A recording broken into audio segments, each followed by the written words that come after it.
Hi all. இப்போ நம்ம இந்த கிளாஸில் பார்க்க போகிறது என்னன்னு பார்த்தீங்கன்னா, ஒரு ஃப்ளவர் ஷேப் மாதிரி நம்ம பட்டன் ஹோல் ஸ்டிச்சில் எப்படி கொடுக்குறதுன்னு சொல்லிட்டு பார்க்கலாம். ஓகேவா? இது சிங்கிள் பட்டன் ஹோல் ஸ்டிச்சில் தான் நம்ம கொடுக்குறோம். அதுக்கு நான் ஒரு காயின் வச்சு ஃபஸ்ட்டு ரவுண்ட் ஷேப் மார்க் பண்ணிக்கிட்டேன். அப்புறம் ஒரு ரவுண்டில் அந்த குட்டியாக ஒரு ரவுண்ட் ஷேப் நான் கொண்டு வந்துக்கிறேன். ஓகேவா? இதுக்கு நான் டபுள் பெல் பிராண்டில் சில்க் த்ரெட் தான் யூஸ் பண்ணுறேன். எப்போதும் மாதிரி துலிப் நீடில். ஓகேவா? கையில் சுற்றிக்கிட்டு நான் கீழே கொண்டு போய்க்கிட்டேன். ஓகேவா? நடுவில் இருக்கிற அந்த ரவுண்டில் இருந்து எடுக்கிறேன். எடுத்து அப்படியே கொண்டு போகிறேன். பெரிய ரவுண்டுக்கு கொண்டு போகிறேன். பெரிய ரவுண்டில் ஒரு குத்தி ஒரு குட்டியாக ஒரு லாக் ஸ்டிச் போட்டு, அதுக்கப்புறம் அந்த கோட்டு மேலேயே, கோட்டில் ரொம்ப இழுக்கக்கூடாது, ஒரு அளவுக்கு போதும். ஓகேவா? ஒரு அளவுக்கு செயின் ஸ்டிச் போட்டால் போதும், ரொம்பவும் பெருசாக போட வேணாம். ஒரு மீடியம் சைஸில் போடுங்க. ஓகேவா? அங்கே ஒரு செயின் ஸ்டிச் கொடுத்துக்கிறேன். கொடுத்து அப்படியே கொண்டு வரேன். நான் உள்ளே இருக்கிற சின்ன கோட்டுக்கு கொண்டு வந்து திருப்பி ஒரு லாக் ஸ்டிச், பேக்வேர்டு எடுத்து ஒரு லாக் ஸ்டிச், அப்புறம் செயின் ஸ்டிச் கொடுத்துக்கிறேன். உள்ளே கொண்டு வரேன்.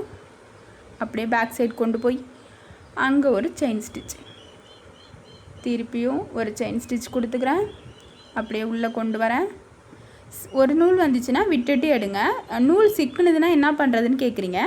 நூல் சிக்குனதுனால அப்படியே பிடிச்சி வெடுக்குன்னு இழுக்காதீங்க, கட் ஆகிடும். ஓகேவா? விட்டுட்டு எடுங்க. அப்படி இருந்திங்கன்னா அந்த கட் ஆகிற ப்ராப்ளத்தை சால்வ் பண்ணிக்கலாம். ஓகேவா? இப்போ இங்கே லாக் ஸ்டிச் போட்டுக்கலாம். போட்டுக்கிட்டு திருப்பி ஒரு செயின் ஸ்டிச், திருப்பி ஃபஸ்ட்டு கோட்டுக்கு கொண்டு வந்துட்டேன். இப்போ ரெண்டாவது கோட்டில் ஒரு குட்டியாக லாக் ஸ்டிச் போட்டுக்கிறேன்.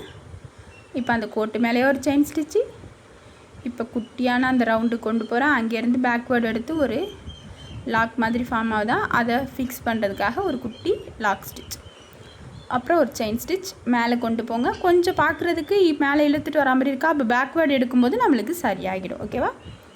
அதுக்கப்புறம் ஒரு செயின் ஸ்டிச்சு,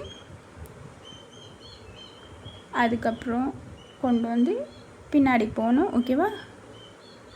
நீங்கள் வீடியோவை நல்லா பாருங்கள். இங்கே ஒரு லாக் ஸ்டிச் போட்டு திருப்பி செயின் ஸ்டிச்சு குட்டி ரவுண்டுக்கு கொண்டு போகிறேன். கொண்டு போயிட்டு அப்படியே பேக்வேர்டு இழுக்கிறேன். இப்போ சிக்குது பார்த்தீங்களா? சிக்குனதுன்னா விட்டுடுங்க.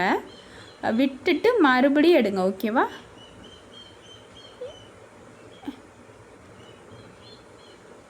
சின்ன ரவுண்டுக்கு போயாச்சு.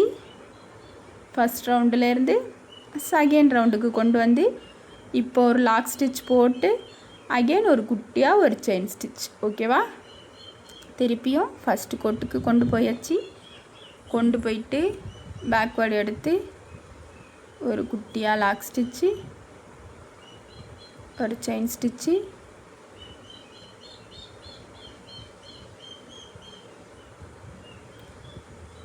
ஒரு செயின் ஸ்டிச் கொடுத்து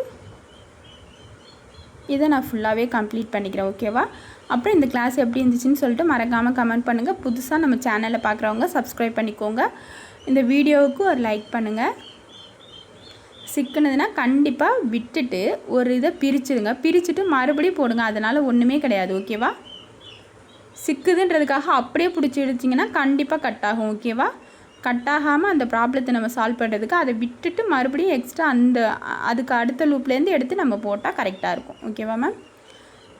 தேங்க்யூ மேம்.